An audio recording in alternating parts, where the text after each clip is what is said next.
back to my channel, and if you're new here, I'm Sue of Bendnstretch with Sue.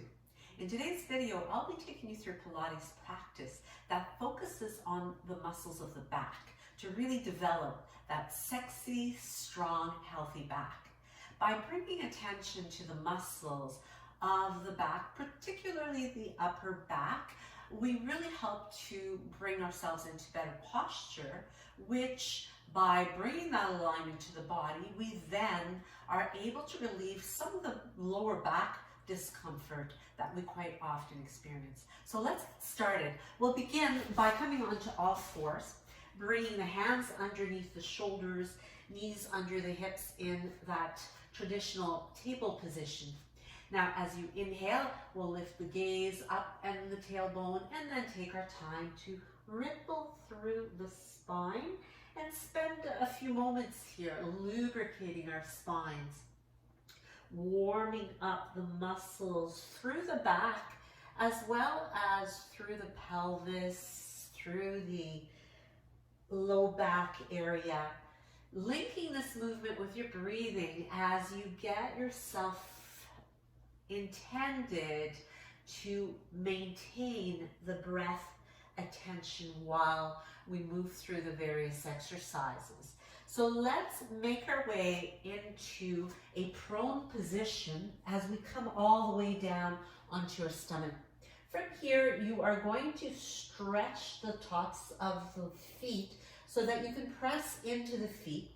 Bringing the hands at the top of your mat, we will come into Swan preparation 1, and then we'll move on to 2 and 3. So as you bring the forehead onto those stacked hands, we are going to keep the feet grounded, keeping a little bit of a tuck in the tailbone to lengthen the spine, taking an inhale at the bottom, and as usual, exhaling through the mouth as you lift the chest off the mat, lowering it back down again. So breathing in at the bottom, breathing out to lift. So when you lift, you're lifting up the chest, you're lifting up the rib cage, and we'll do one more repetition here. And then as we bring the hands down, bring the tip of your nose to the mat, we'll slide the hands out to the outer edges of the chest. From here, we'll soften through that upper back to let the shoulder blades move down the back, staying engaged through the lower half of the body to keep it in place.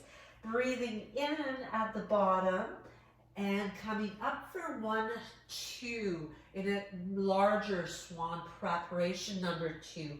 So we inhale and exhale for 2 counts as we move up, continuing that exhale for 2 counts on the way down. Breathing in and breathe out, out, breathing out, out.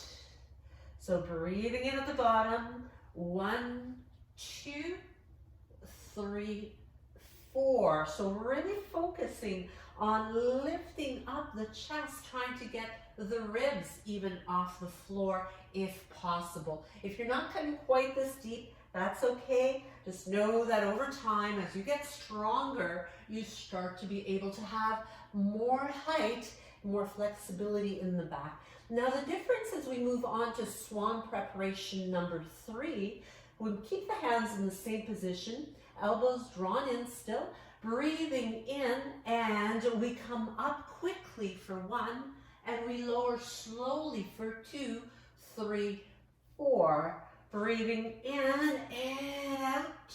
Continue to breathe out, out, out. So we'll do a few more like this. Breathe in at the bottom, out as you lift.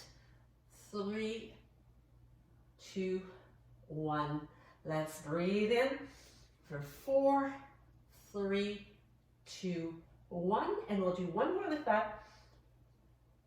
And breathing out, out, out.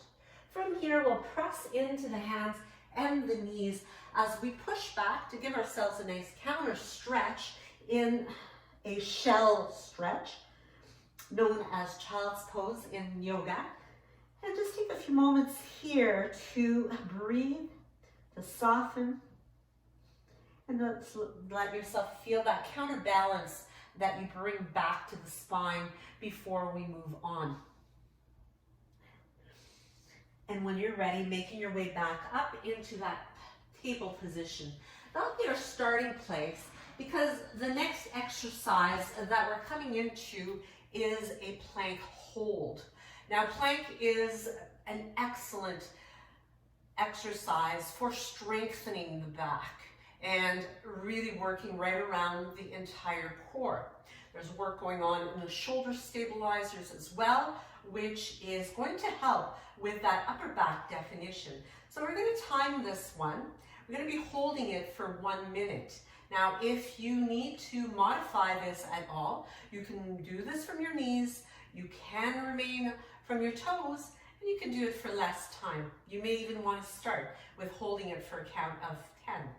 So as we begin, coming into that alignment where we bring the hands underneath the shoulders once again, tucking the toes under if you're coming from the toes, leveling the body as you come up into your plank. So you want to be very mindful of keeping your shoulder blades nice and broad. So what I mean is you don't want to create a tent-like effect where the shoulder blades wing outward, but you want to engage that upper back. You also want to engage the chest muscles, your abdominal muscles, as well as your legs. Continuing to reach the head forward and try to keep your gaze just past the fingertips is going to help with that alignment as well. Now, staying strong here and really activated. We've only got about another 15 seconds to go, so you could drop down to the knees if needed as you continue to keep that reach, keep that hold, really distributing the weight through the entirety of both hands will be helpful also. And from here, we bring the knees down to the floor and we push it right back to our shelf stretch. Once again, using this as a really nice recovery. Take a few breaths here. Let yourself soften. Stay here as long as you like. As with any practice, it's all about modifying it and really make it fit what works for you. So when you're ready, we're going to move into our dead stop push-up.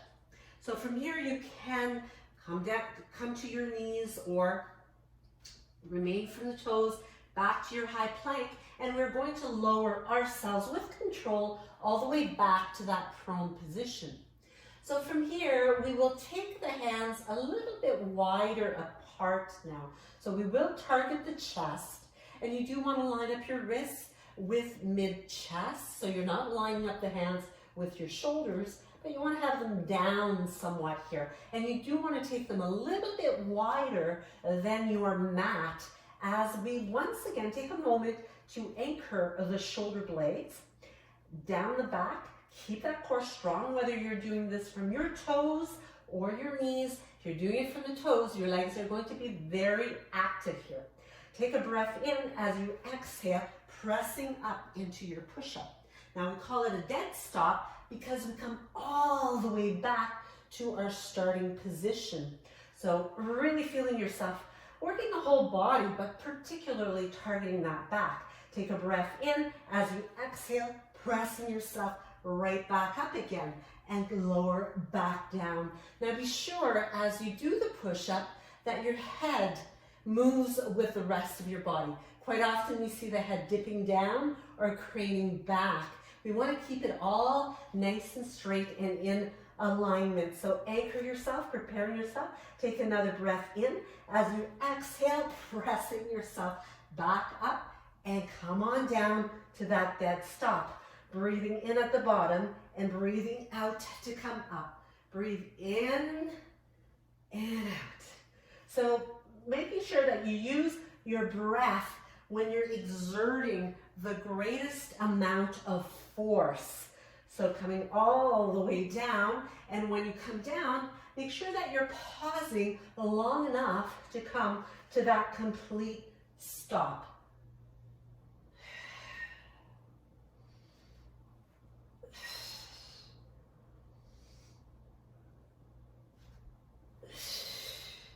And we'll do one more here. And bring it all the way back down again. You can bring the arms at your sides, bring the ear to the mat, give yourself a moment to recover as you rest completely and soften. Remember which ear you brought to the mat, because we'll counter that after this next exercise. So as we make our way up onto the forearms, we're going to align our shoulders over top of the elbows. The forearms are stretched out in front of you. You can make fists here with both hands as you press those baby fingers into the mat. Now the pelvis is anchored on the mat as well. Toes are stretched out. Now being very, very cautious not to let the hips sway side to side. We want to stay grounded and really moving only the leg. So you are going to breathe in and out, out, stretch as you inhale, breathe in and out, out, stretch as you inhale.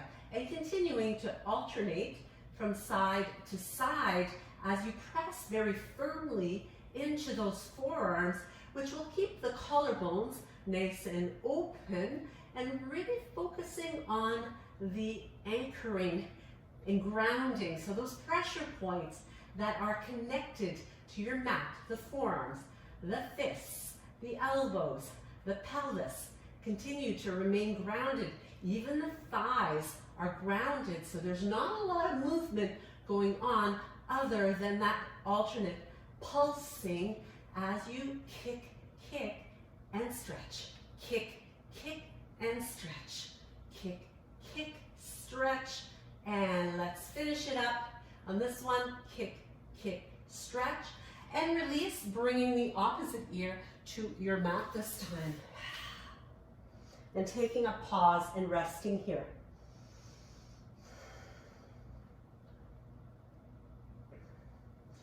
From here, we move on to swimming. So from here, we are going to once again remain nice and long through that lower half of the body. We maintain a tuck of the tailbone, and as we fix that upper back to anchor everything in place, we're reaching through the fingertips. Now, at any point that you need to stop, you can join back in again when you're ready to.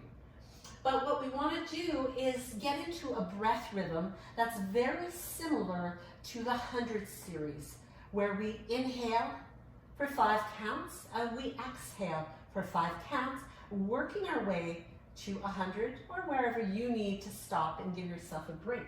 So again, we want to minimize that shifting from side to side in the body. We want to stay nice and level. So taking a breath in, prepare and lengthen, tucking the tail, lifting the arms. We're going to inhale for 1, 2, 3, 4, 5. Exhale 2, 3, 4, 10. Inhale 2, 3, 5. Exhale 2, 3, 4, 20. Inhale 2, 4, 5. Exhale 2, 3, 4, 30. Inhale 2, 5. Exhale 2, 3, 4, 40. Inhale 2, 3, 4, 5. Exhale 2, 3, 4, 50. Inhale 2, 4, 5. Exhale 2, 3, 4, 60. Inhale 2, 4, 5. Exhale 2, 3, 4, 70. Inhale 2, 4, 5. Exhale 2, 3, 4, 80. Inhale 2, 4, 5. Exhale 2, 3, 4, 90. Inhale 2, 3, 4, 5. Exhale 2, 3, 4, 100. And bring it back down again. From here, let's bring the hands right outside of the chest and press back once again to come into that shell stretch, bringing balance to the spine. So take your few breaths here.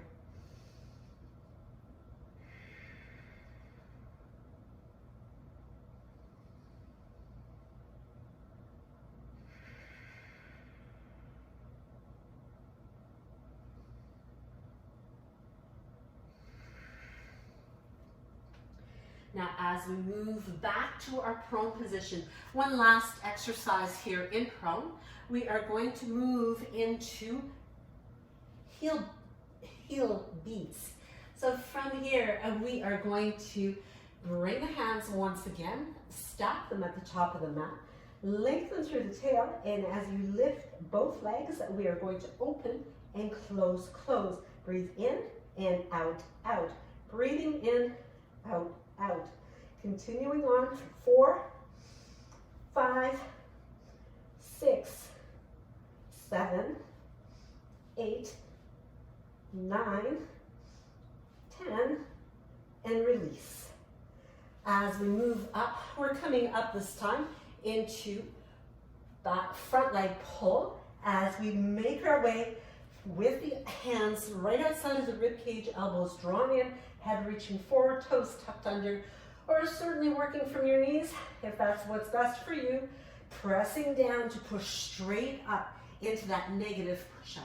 Reaching and lengthening here, legs fired up as we lift the right leg without tilting the hips. Lift the left and down. Lift and release. Lift, release. Lift, release for 3 and 4, 5. Keep the breath going. Keep that stability in the body. 6, 7, 8, 9,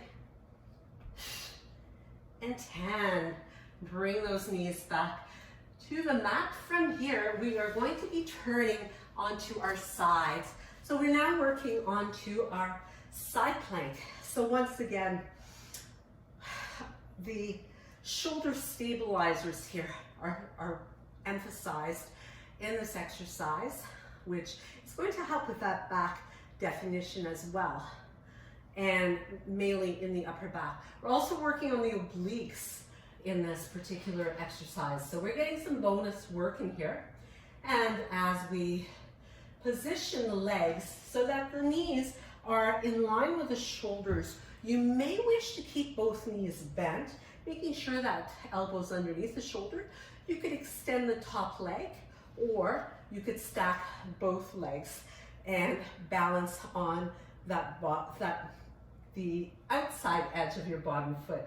From here, we move up and come up into a 30-second hold. So you want to really be lifted through the hips.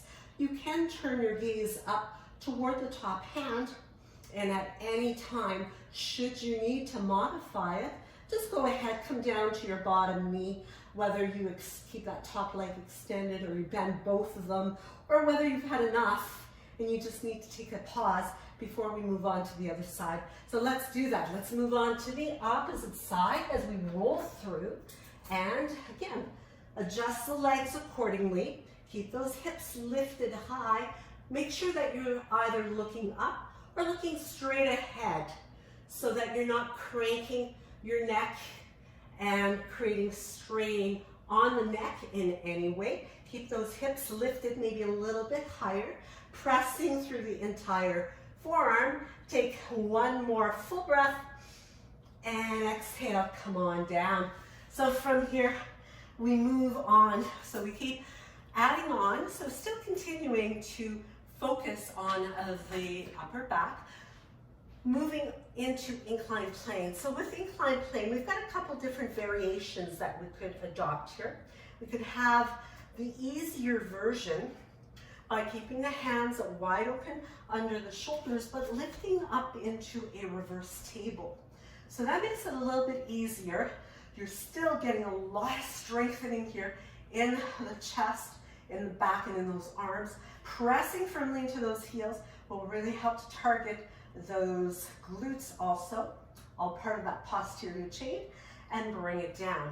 So you can repeat that along with me, as also some of you may want to come right along into the incline plane, where we keep the legs straight. So make sure you adjust your neck. If it's bothering you at all, just tuck the chin in and look straight ahead rather than up at the ceiling. As you keep those hands nice and spread wide open, let's lift up and holding it here, or adding in your back leg pull as you lift and lower. Press and lower. Lifting up and down and down.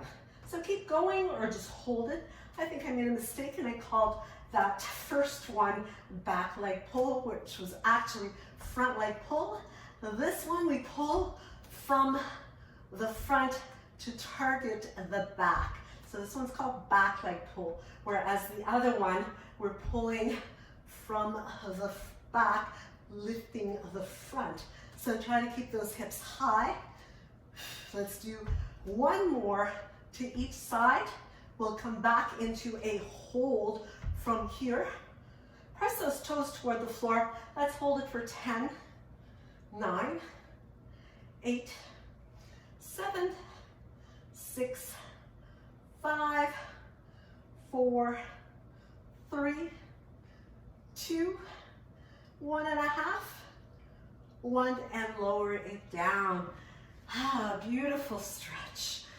Reach up, inhale, and as you exhale, pull the belly in for spine stretch, and let's roll it down as we articulate, developing that flexibility in the back to come all the way down to our max once again.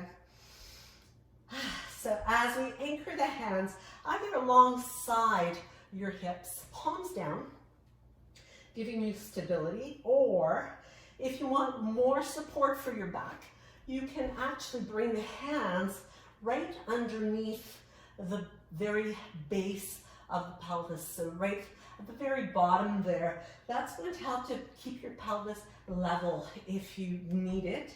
Some of you may also want to keep the knees bent with maybe a combination of the two. But what we're targeting here is certainly the powerhouse, but this really helps to strengthen that lower back. So use the version that's going to suit you best as you take a breath in preparation, exhaling to lift the legs up. Now, if it's too much to lift both legs as well, even if you've got them bent, you could do one leg at a time, lowering it back down, lifting up. And you may not go quite so low as well. Maybe you're just keeping it in the top range. So find what is going to challenge you without creating strain. So you do want to have some stress on the muscles, but you want to know the difference, and you want to make sure you pace yourself so that you're not creating strain on those muscles. Strain is going to potentially lead to injury and will prevent you from continuing on your journey of developing strength, developing muscles, and really helping you to achieve your goals. So be very wise. Use this as the mind-body practice it is meant to be. So we're going to do 2 more here. That should bring us well to 10, maybe even a little bit more. As you bring it up this time, bring the knees into your chest and give yourself a nice squeeze, a nice hug. You can massage out the back, and from here, we'll bring the nose toward the knees, beginning to rock and roll forward. This is great for massaging the spine, also keeping it nice and flexible and bringing yourself all the way up. So as we bring our time of practice to conclusion today, I really want to thank you for your time, and please leave me your comments. Let me know what you thought. Let me know if you have any requests. I'd be happy to give you the content that you want to see. And be sure to give me one of these if you liked it, as well as hit that subscribe button, share with your friends, hit that notification bell so that you will know when I upload new content, and you can check it out, and you can check me out in the next video. Namaste.